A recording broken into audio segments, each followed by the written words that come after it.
Hello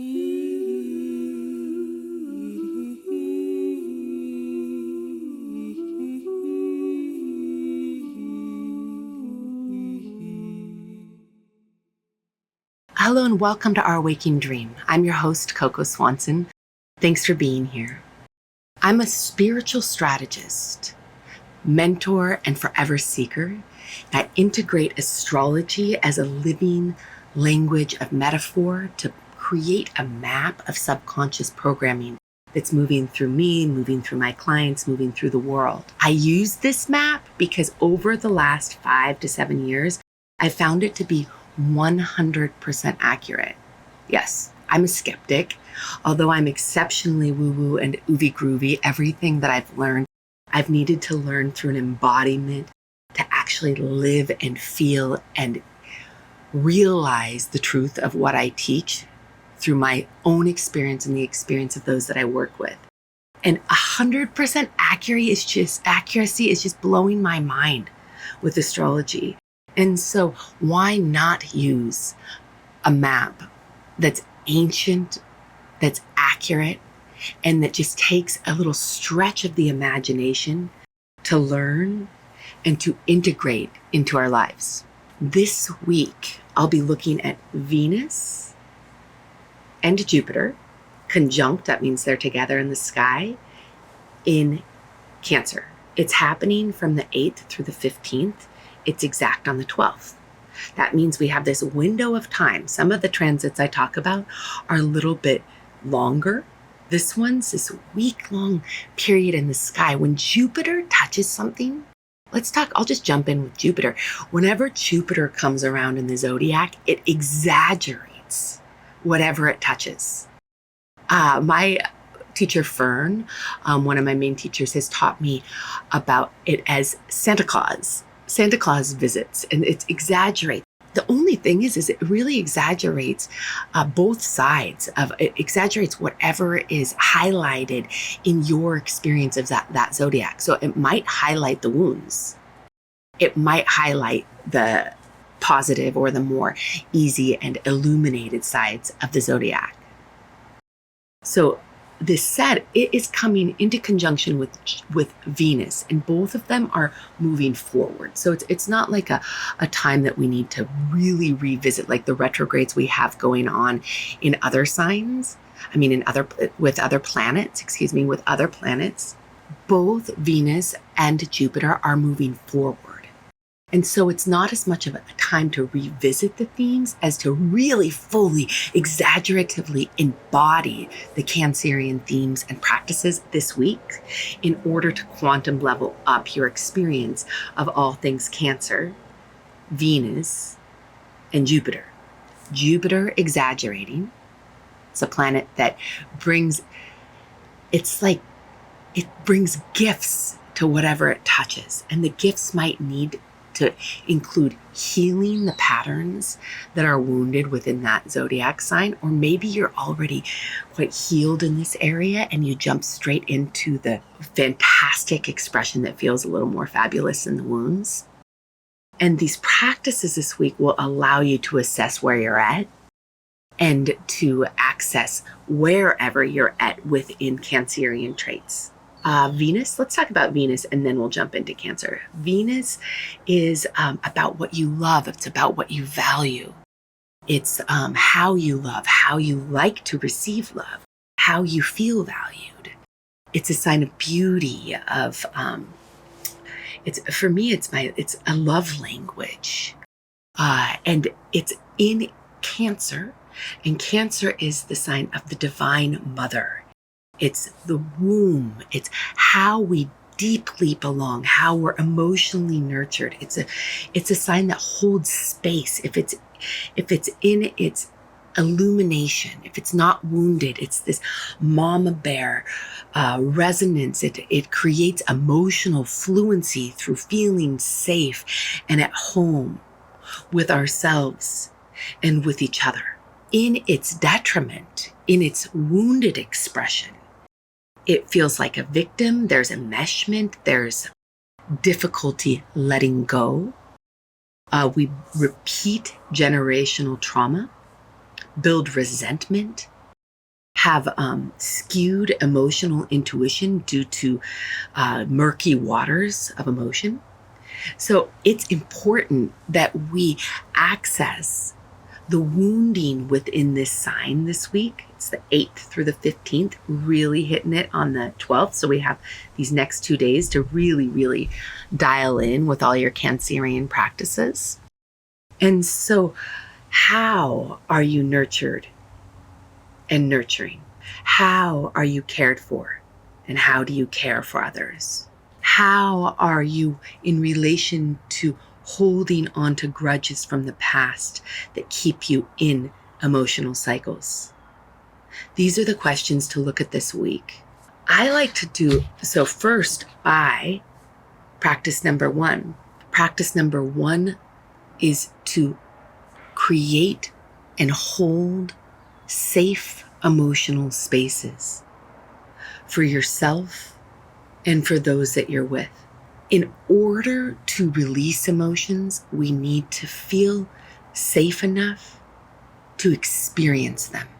We need to drop out of our logic body into our feeling body.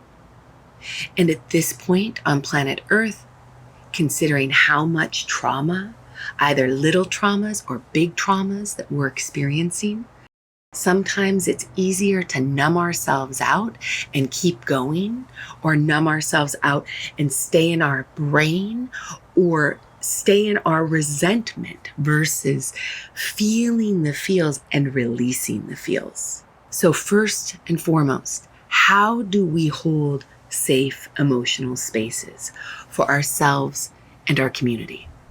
How? How do you hold space for yourself to feel and to be?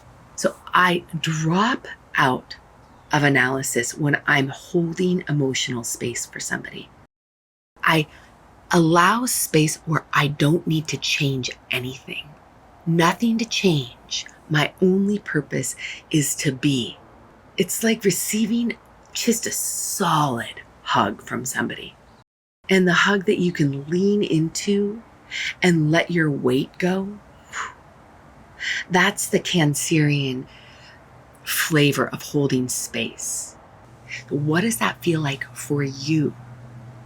Do you have places in your life that you can pause, turn off your devices, and feel? And are you aware when emotions become too big for you to feel on your own?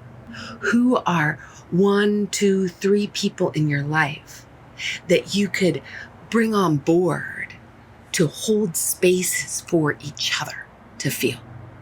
Because we need to land in our form and feel in order to have our souls land in our bodies and feel, in order to start to access the power of emotions.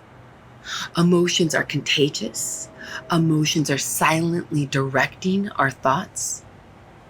Our thoughts mixed with our emotions are, in my opinion, one of our main superpowers. But right now, our lives and the world have a lot of patterns and a lot of things going on that are almost too ouchy to land in and feel.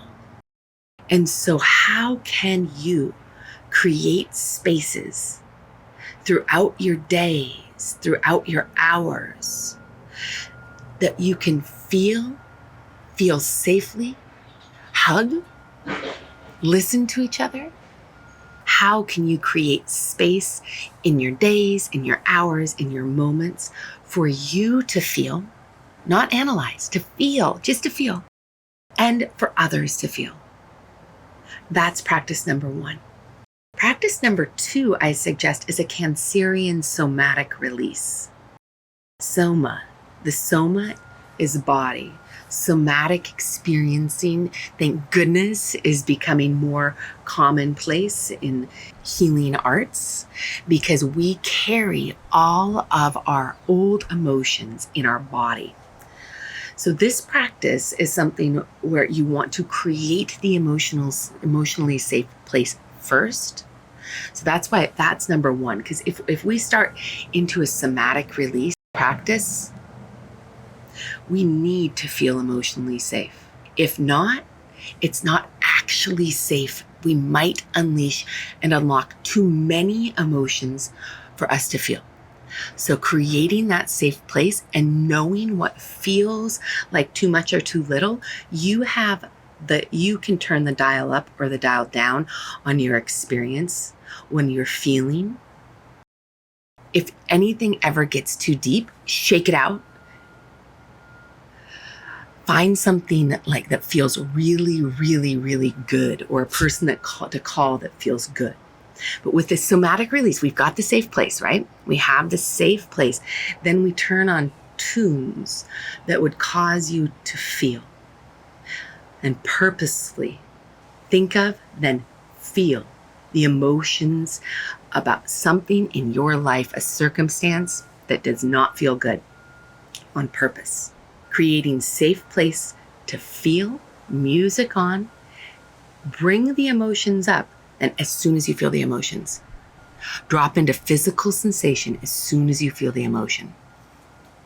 And then be with this. I was practicing this yesterday.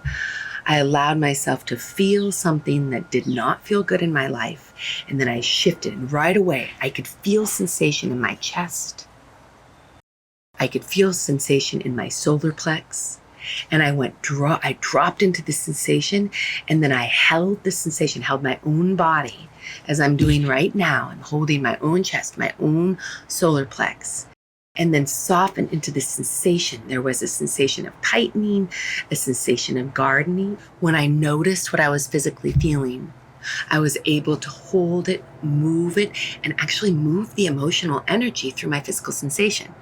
Within 2 to 5 minutes, and it's usually for me within 2 minutes, or even less sometimes, the emotion and the sensation shift. So then I do rounds of this, rounds of purposely bringing up something that does not feel good, that's happening in my life, or I'm imagining might happen. Then I drop right away into the physical sensation, and I dance with it. I move with it. I breathe with it in a way that helps the physical sensation, not the emotion. So it's where the emotion is carried in my body is the soma. That's what helps it release, dropping into the sensation, dropping underneath the emotion to the physical sensation. Once the sensation releases, that round is gone. It's done. So you can do as many rounds as you'd like with this.